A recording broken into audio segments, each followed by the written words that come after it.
ओम नमः शिवाय। मैं गरिमा अग्रवाल आप सभी का वंदन करती हूँ, अभिनंदन करती हूँ। आज हम आपके लिए लेकर आए हैं एक ऐसे व्रत की विधि जो आपकी सभी मनोकामनाओं, आपकी सभी इच्छाओं को पूरी करता है। इस व्रत को मनसा महादेव या मनसा वाचा व्रत के नाम से जाना जाता है। यह व्रत सावन महीने की शुक्ल पक्ष की विनायक चतुर्थी से शुरू होकर कार्तिक महीने की शुक्ल पक्ष की विनायक चतुर्थी तक किया जाता है और इस बीच में आने वाले प्रत्येक सोमवार को यह व्रत और पूजा की जाती है। यानी यह व्रत 4 महीने किया जाता है और इस तरह से यह व्रत 4 साल तक किया जाता है। पर यदि आप 4 साल तक नहीं कर पा रहे हैं तो 1 साल के 4 महीने ही यह व्रत करें। आपकी एक इच्छा पूरी हो जाती है तो आप दूसरी इच्छा के लिए दोबारा से इस व्रत का संकल्प कर सकते हैं।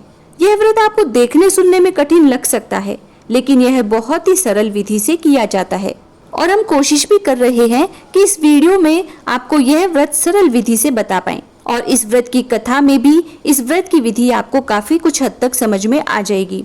तो यदि आपको हमारी इस विधि में कुछ समझ में ना आए तो आप कथा के हिसाब से भी इस व्रत को कर सकते हैं और यह मनसा वाचा व्रत कथा आपको हमारे आने वाले वीडियो में जल्दी ही मिल जाएगी। इस व्रत की पूजा बहुत कठिन नहीं होती है। जैसे हम हमेशा शिव जी की पूजा करते हैं वैसे ही हमको यह पूजा करनी रहती है। केवल इसमें हमको एक तैयारी एक्स्ट्रा करनी रहती है, जिसमें आपको एक तांबे या पीतल का सिक्का लेना है और एक पूजा वाली बड़ी सुपारी लेनी है और उस सुपारी को सिक्के पर रख कर दोनों को एक साथ कच्चे सूत से लपेट दें और महादेव का स्वरूप तैयार करें। इसके अलावा हमें एक लेना है 4 तार का कच्चा सूत। इस कच्चे सूत की लंबाई आप अपनी हथेली से लेकर कोहनी तक लें और फिर इस पर 4 बराबर दूरी में गांठें लगानी है। यह 4 गांठें लगाने के लिए आप इस कच्चे सूत पर दोनों सिरों से थोड़ा थोड़ा स्थान छोड़कर गांठ लगाएं और फिर 2 गांठें बीच में लगाएं। इस तरह से ध्यान रखें कि चारों गांठों के बीच में बराबर दूरी बनी रहे और गांठ लगाते समय अपने मन की इच्छा को जरूर बोलें। गांठें थोड़ा ढीली ही लगाएं क्योंकि व्रत के आखिरी दिन आपको यह गांठें वापस से खोलनी होती है और इसके अलावा आपको केवल शिव जी की पूजा के लिए सामग्री लेनी है। अब इस व्रत को करने के लिए आपको सावन महीने की विनायक चतुर्थी को संकल्प लेना होता है कि हे मनसा महादेव, मैं आपकी मनोकामना पूर्ति के इस व्रत को कर रही हूँ या कर रहा हूँ।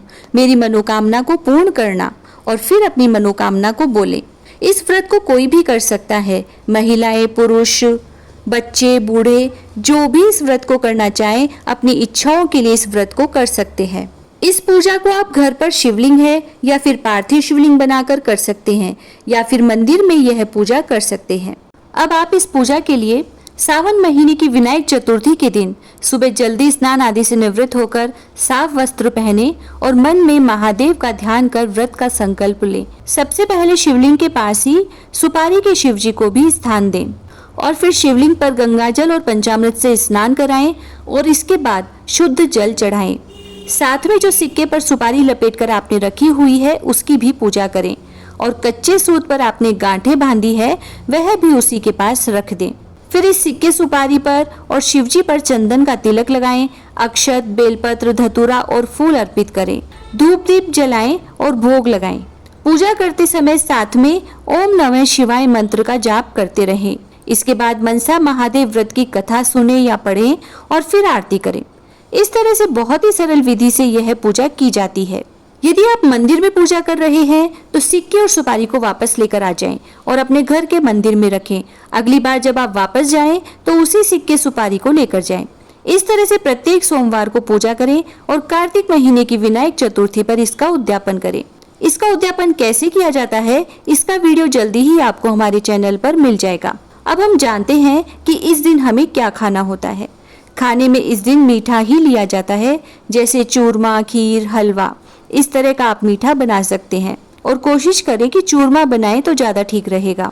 इसी का शिव जी को भोग लगाएं और यही आप एक समय भोजन में लें।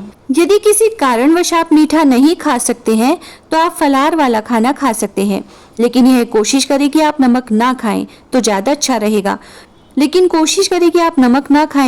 अच्छा रहेगा। और यदि फिर भी आप नहीं रह सकते हैं तो सेंधा नमक काम में ले सकते हैं, क्योंकि इस व्रत में नमक का उपयोग बिल्कुल नहीं किया जाता है। सेंधा नमक भी बिल्कुल लास्ट ऑप्शन है कि इसके बिना आपका काम ही नहीं चल सकता है, तभी यह लें।